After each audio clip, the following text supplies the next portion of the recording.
पूजूंगे सतत केवल ज्ञान पान।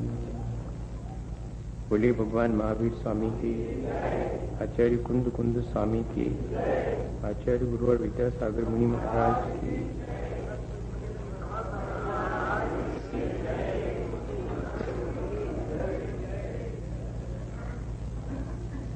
जीवन में यदि हमारे श्रद्धा आ जाती है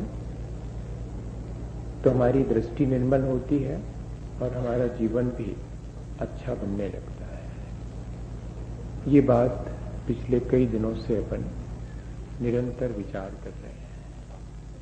अगर इस बात को हम पूरे जीवन भी विचार करते रहें तब भी पर्याप्त नहीं है। हाँ, इस दृष्टि की निर्मलता को प्राप्त जो हम कर लेंगे तब हमारे जीवन की सार्थकता होगी। इसलिए रोज हमारा इस बात पे विचार करना इसलिए अनिवार्य है क्योंकि ये इतनी महत्वपूर्ण उपलब्धि है कि जो एक बार हो जाती है तो फिर इस संसार में जो हम निरंतर संसार के दुख भोगते हैं उनसे पार हो जाते हैं।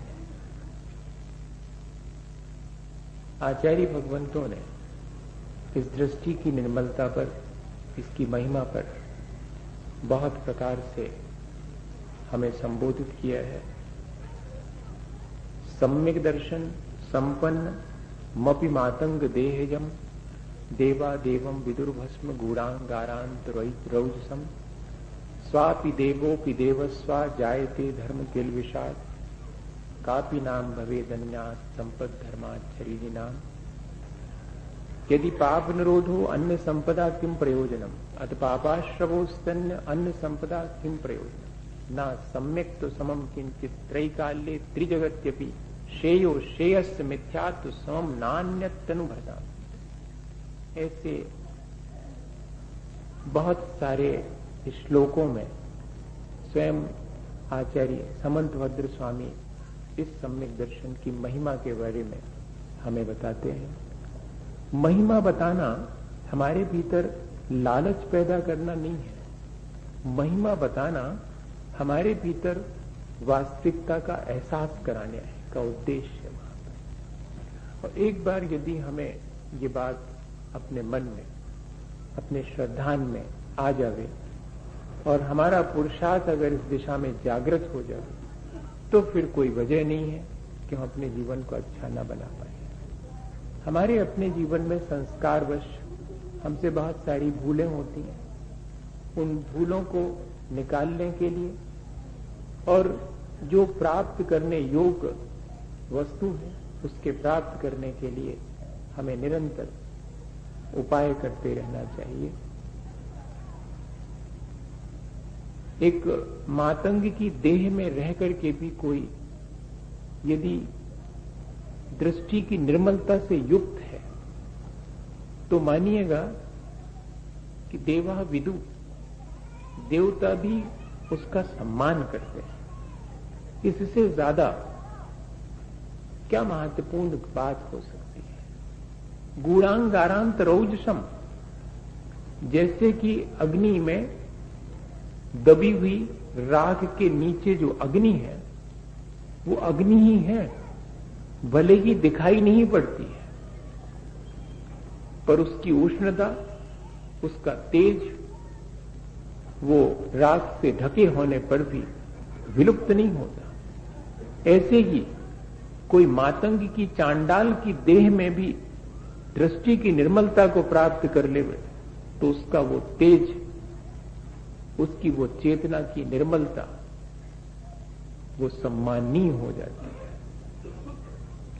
चारों गतियों में दृष्टि की निर्मलता प्राप्त की जा सकती है, लेकिन एकमात्र मनुष्य गति में उस दृष्टि की निर्मलता से अपने आत्म कल्याण का उपाय किया जा सकता। बस इतनी सी हमारी अपनी विशेषता है। दृष्टि की निर्मलता एक नार की जीव को भी हो जाती है, तिर्यंच को भी दृष्टि की निर्मलता प्राप्त हो सकती, लेकिन हम जिस दृष्टि की निर्मलता पर बात कर रहे हैं वो ऐसी है जिससे कि हम चाहें तो उसी जीवन से अपने उस चरम लक्ष्य को प्राप्त कर सकते हैं, जिससे कि हम मोक्ष के मार्ग पर चल सकते हैं। अकेले दृष्टि की निर्मलता से कोई मोक्ष मार्ग ही नहीं होता, ये भ्रम नहीं पैदा करना। क्या चतुर्थ गुण स्थान वर्ती अवरस सम्यक दृष्टि मोक्ष मार्गी है? तो उत्तर देते हैं कि अवार कोनी आगे होसी निर्धार भया, अभी नहीं है, आगे होगा, ये पक्का हो गया।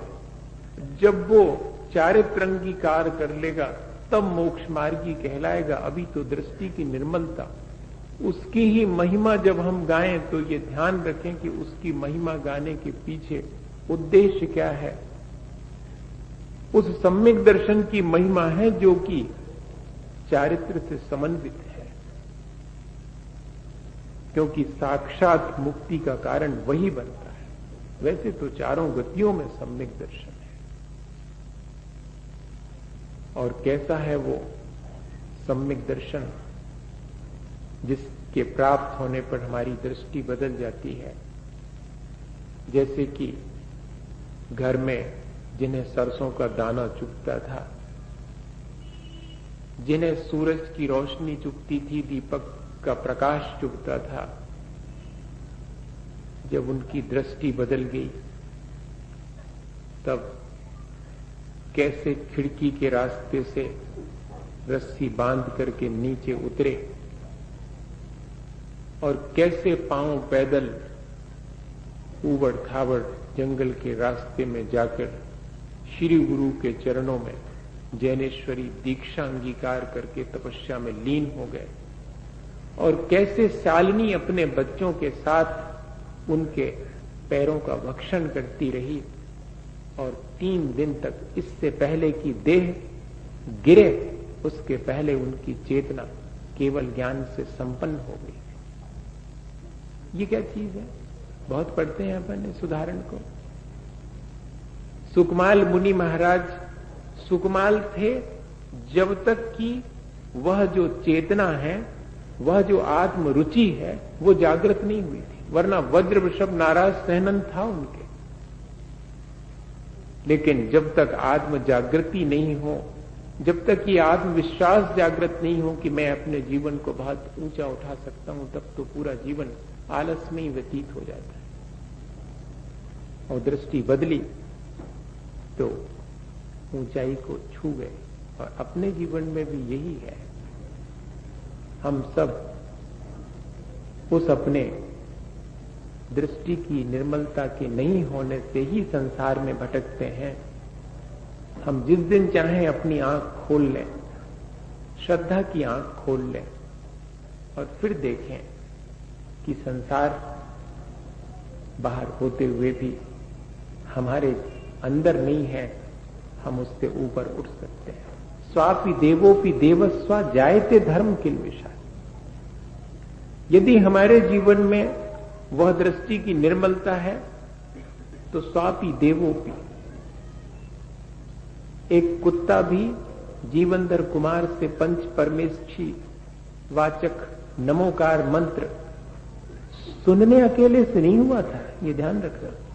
सुनना तो बाहर से दिखाई पड़ता है कि सुन लिया, वो तो अपन रोज सुनते रहते। उसके भीतर ये रुचि जागृत हो गई कि वास्तव में ये जो 5 परम पद हैं वे ही उत्तम हैं, वे ही श्रेष्ठ हैं, वे ही शरणभूत हैं।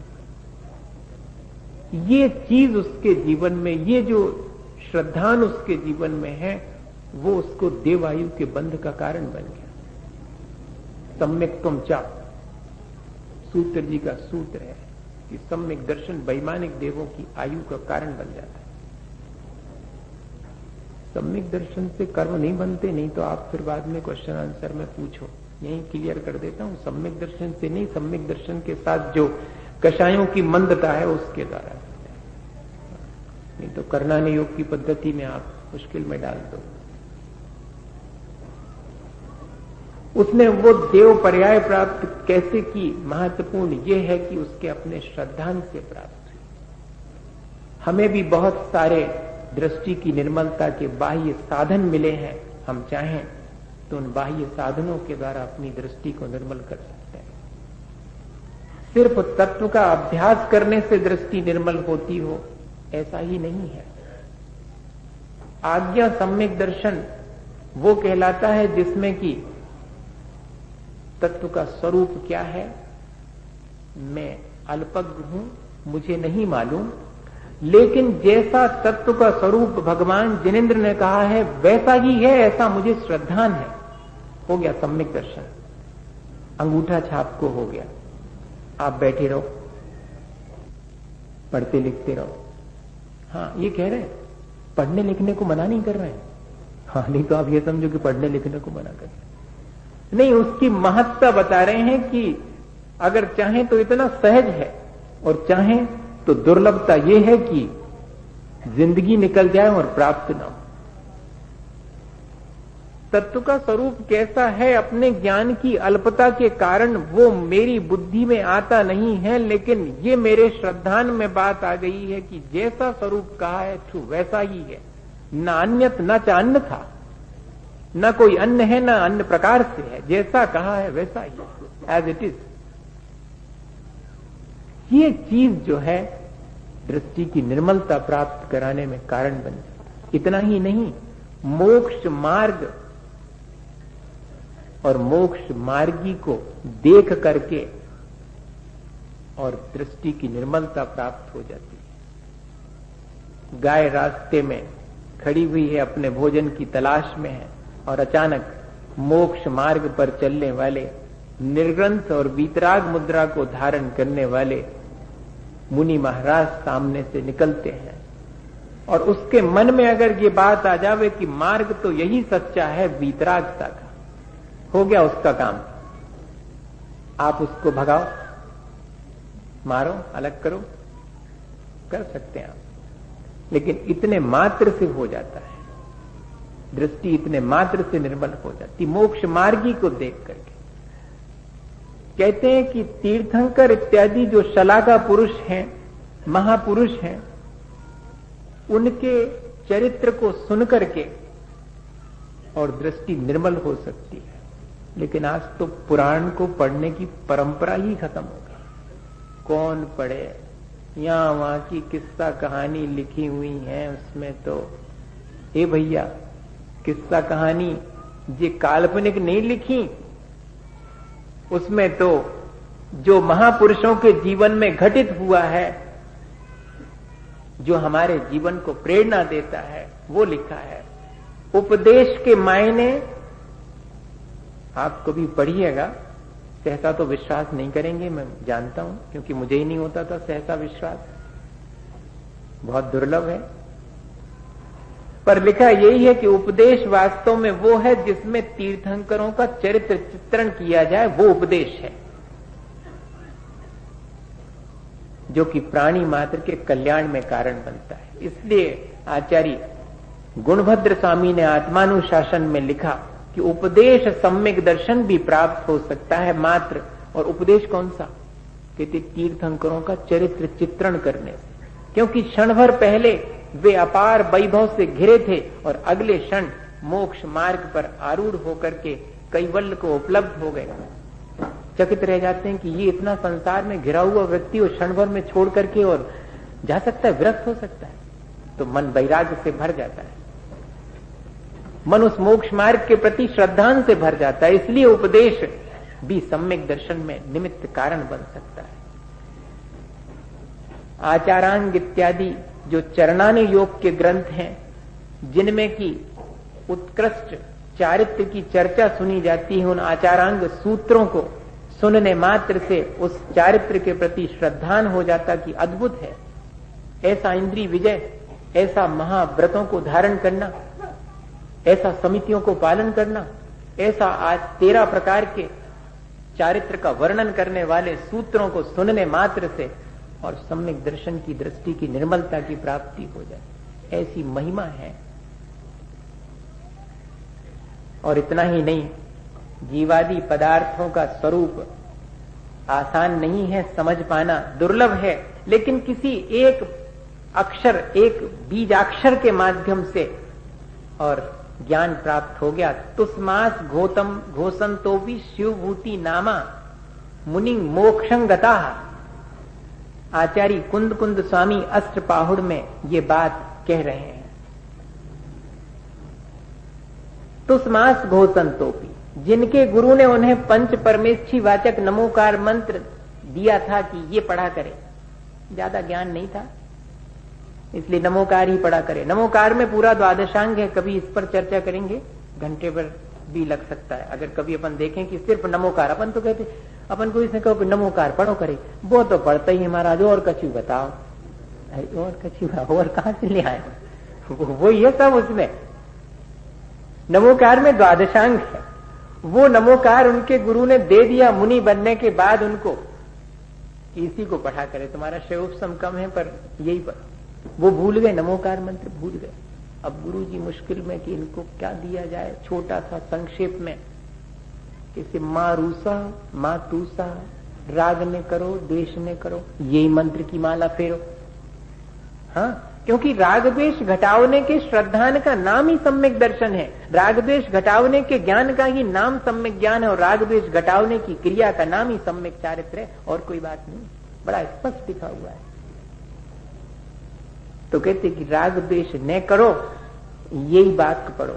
मारूसा मातूसा, रूसो ने मने नाराज ने हो, द्वेष न करो, और मातूसा राग ने करो।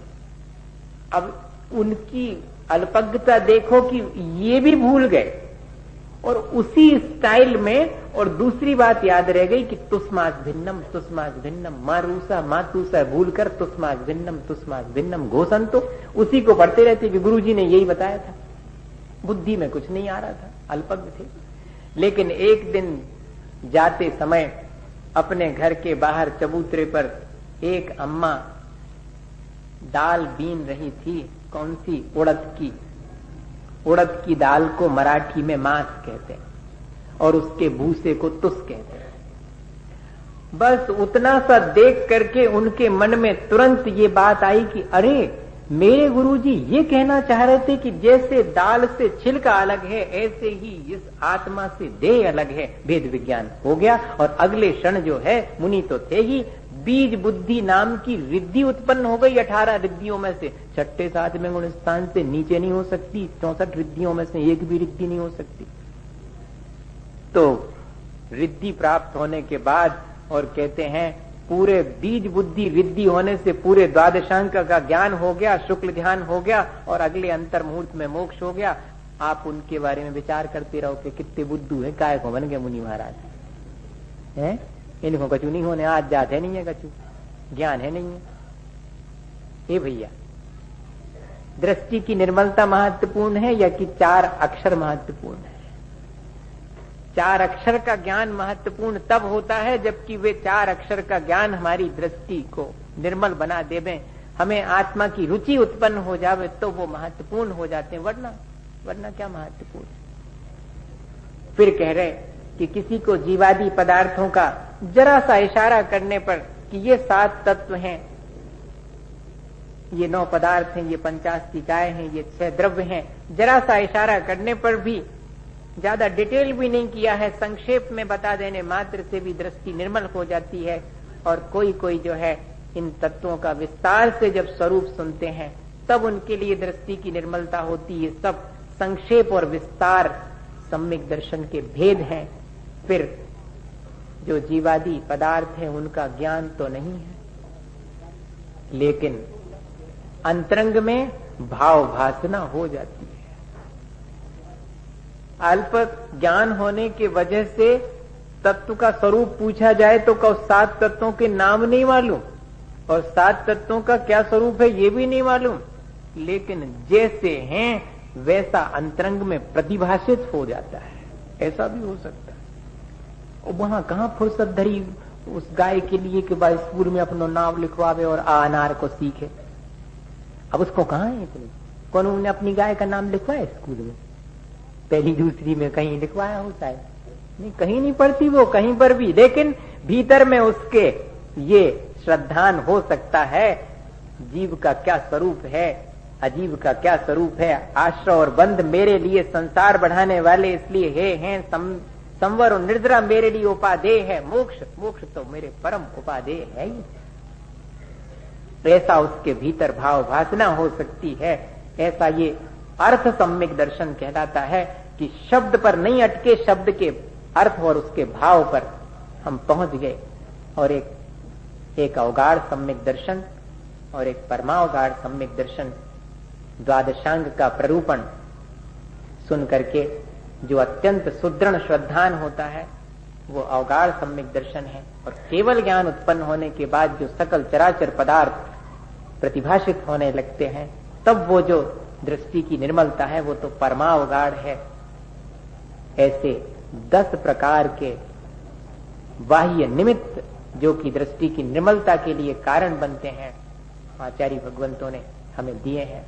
इसलिए दिए हैं कि शायद किसी न किसी माध्यम से और हमें ये जो महत्वपूर्ण दृष्टि की निर्मलता है वो प्राप्त हो जाए। एक देव भी अगर किलबिश यानी पाप से युक्त हो, मिथ्यात्व से युक्त हो, तो एक इंद्री में आकर उत्पन्न हो जाता है। और एक कुत्ता भी पंच परमेष्ठी वाचक मंत्र पर श्रद्धान करके देव पर्याय को प्राप्त हो जाता है।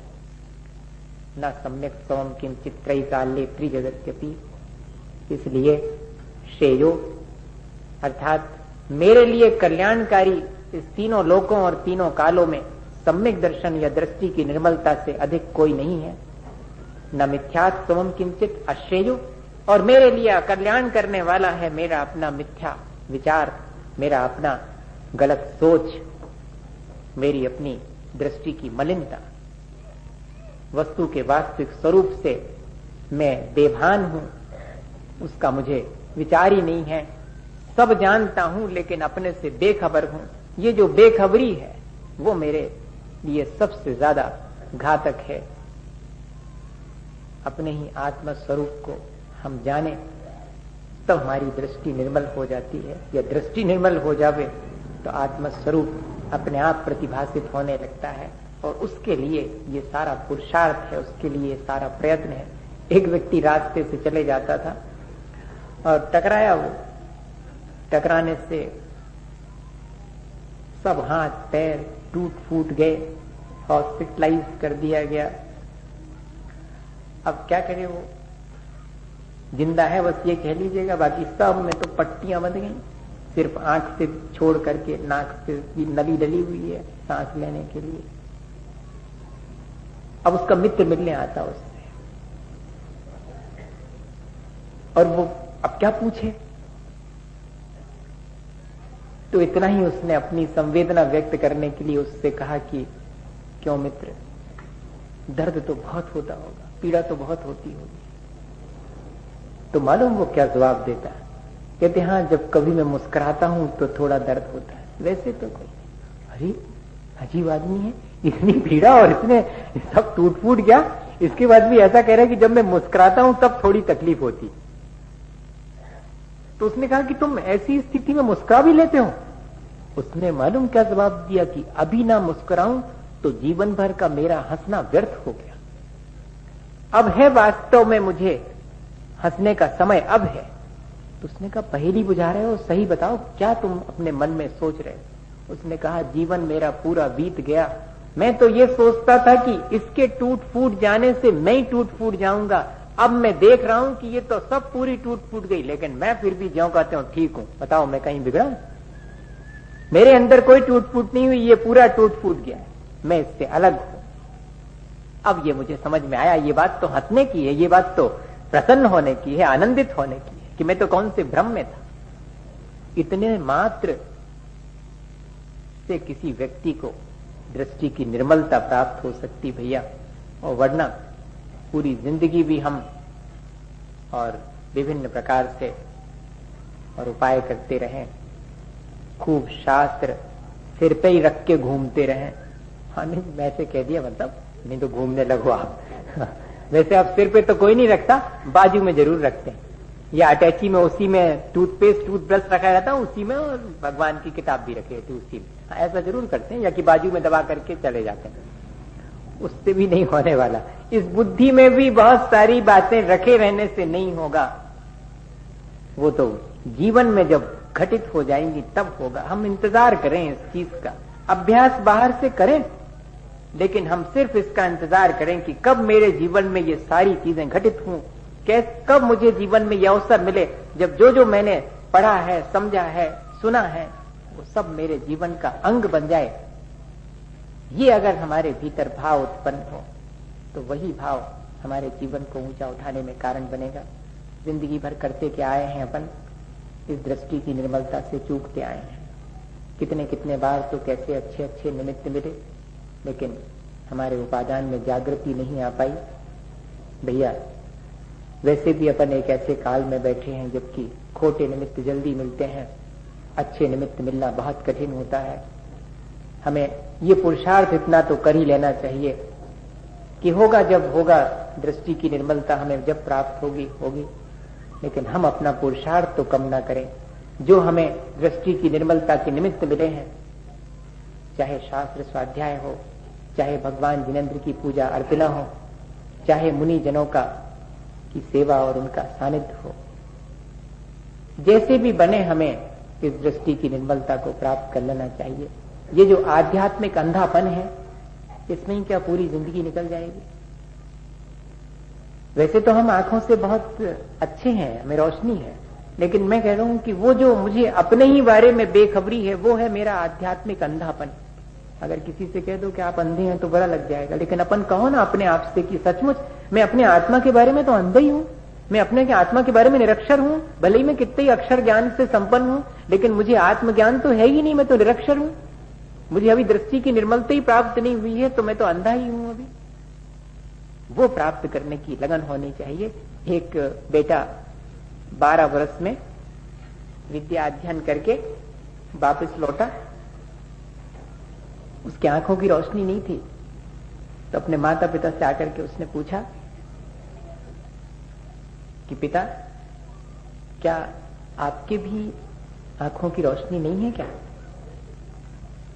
पिता वैसे ही दुखी थे कि वृद्धावस्था में तो उनको ये पुत्र उत्पन्न हुआ था, बहुत मेहनत करके, बहुत भगवान से प्रार्थना करने के बाद।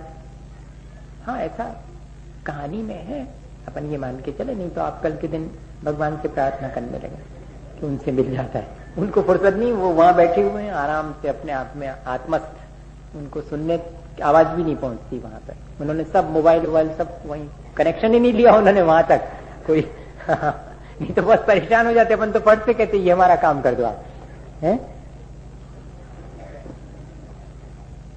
बहुत मुश्किल के बाद उसको वो पुत्र उत्पन्न हुआ था, फिर भी उसकी बचपन से ही आंखों में ज्योति नहीं थी। पढ़ने भेजा था, आज पढ़ के वापस लौटा है तो अपने पिता से ही पूछ रहा है कि क्या आपके भी आंखों में रोशनी नहीं है? तो पिता ने कहा कि ऐसा नहीं है बेटे, मेरी तो दोनों आंखें ठीक हैं, क्या करें, लेकिन तुम्हारी बचपन से दोनों आंखों की ज्योति ही नहीं आई। तो क्या मेरी मां को भी आंखों की रोशनी नहीं है? मैं कहा नहीं, तुम्हारी मां भी दोनों आंखें उनकी भी ठीक हैं, वो तो सिर्फ तुम्हारी आंखों की रोशनी नहीं है, तुम ही अंधे पैदा हुए। बेटा क्षण भर सोचता रहा, फिर जवाब क्या दिया उसने कि नहीं पिता, लगता है मुझे कि आप दोनों भी मेरी तरह ज्योति विहीन है। पिता चकित, अब क्या कहें बेटे से, कैसे दिखाएं? तो उसने यही जवाब दिया कि आपने जिन सच्चे देव गुरु शास्त्र के चरणों में बैठ करके आत्म ज्योति प्राप्त करनी थी, वो ना करके मुझे प्राप्त कर लिया।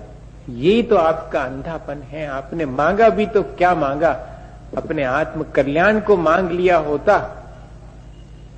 मैं अंधा पैदा हुआ आपके उस अंधेपन की वजह से, उस आध्यात्मिक अंधेपन की वजह से मेरे भी आंखों में रोशनी नहीं। मैं कहना ये चाह रहा हूं, ऐसा ना हो कि पूरी जिंदगी दोनों आंखों से तो हम चर्म चक्षुओं से देखते रहें, लेकिन भीतर आत्म चक्षु हमारे न खुल पाए, तो ये सारे निमित्त एक साथ मिलकर के भी हमारे जीवन का उद्धार नहीं कर पाएंगे। ये बहुत मुश्किल से किसी पूर्व संचित पुण्य के उदय से निमित्त प्राप्त हुए हैं, लेकिन अब अपना पुरुषार्थ जागृत करके और हमें इनसे लाभ लेकर के ऐसी महिमावान दृष्टि की निर्मलता प्राप्त करने के लिए निरंतर पुरुषार्थ करते रहना चाहिए। इसी भावना के साथ कि हम सब दृष्टि की निर्मलता को प्राप्त करें और अपना कल्याण करें। बोलिए आचार्य गुरु और